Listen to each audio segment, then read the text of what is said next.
Welcome back to Save My Planet. As we all know, death is inevitable, but that doesn't mean it's the end of our relationship with the planet. In fact, the way we choose to bury our bodies can have a long-lasting effect on the environment. The folks at the Fernwood Cemetery in Marin County, California have thought long and hard about this and have found greener alternatives to traditional burials.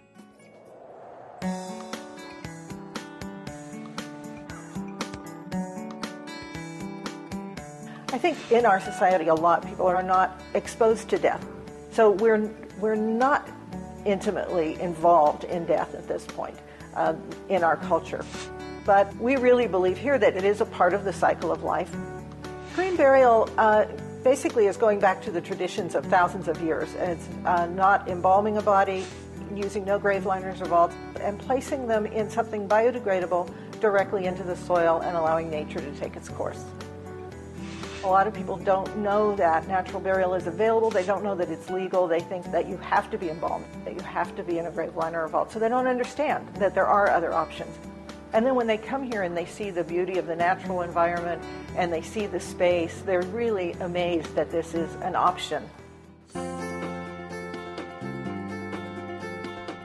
Jeffrey's wife passed away last year after an illness. He and his wife were very much committed to the environment, and so this was an absolutely perfect fit for them. For the 37 years we were together, my wife and I were always outdoor kind of people, and in taking care of the planet, one of the things we have to do is minimize our impact. Leave only footprints, take only pictures. If you walk out on the hillside where the natural burials have been, the ecologic burials, it's a place of greater peace. We're not making a big impact because that's not really what we wanted to do.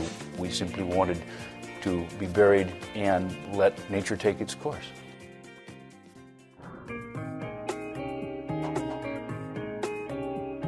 What we do here is water, soap, oils, just natural products. There's no chemicals being used for someone's loved one. We don't allow any toxic embalming fluids here. Most embalming fluid is primarily formaldehyde.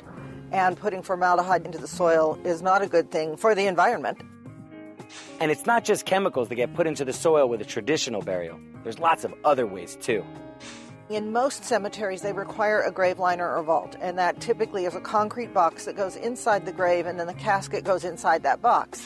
We feel that that's a real waste of resources to be putting those into the soil. Why bury that much concrete every year? So we just put the casket directly back into the soil. Many traditional caskets are either steel or exotic hardwoods. We don't want to use those natural resources, so we require that it be in something biodegradable. We have a wicker casket that is done with just wicker and a cotton lining, so everything's biodegradable. And then we have something which is more common and more traditional is our plain pine box, which is set in with rope handles, all natural glue, no nails, there's no staining. So basically what we have here is completely natural rope, wood, wickered, basically something that will biodegrade over a certain amount of time.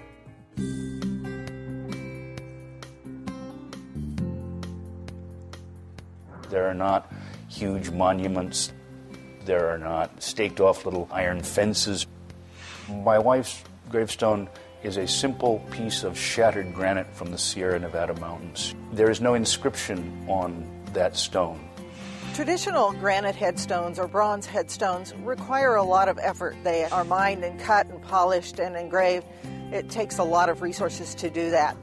With the natural rocks that we allow here, they're just a rock that you might find in your garden, so there's a lot less ecological impact. These oak trees are actually trees that have been planted to mark a particular family's section of the cemetery. They have a family plot here. They have some large boulders that mark their graves. And some people choose to not mark the graves in the cemetery. But without a headstone, how do families visit the graves of their loved ones? It really is about people wanting the entire space to be a memorial to their loved one. Not so much needing to mark the exact spot, but to actually just have the open space be the memorial. Having this kind of a burial where it has just absolute minimum impact, no carbon footprint, it made a great deal of sense to us that this would be something that my wife would have wanted. As they say, ashes to ashes, dust to dust. It's very benign in terms of treating Mother Earth. It just goes to show you there's all sorts of ways we can help save the planet, both in life and death. When we come back, we'll explore the Nicoya Peninsula of Costa Rica and meet some people that are working hard to keep development in harmony with nature.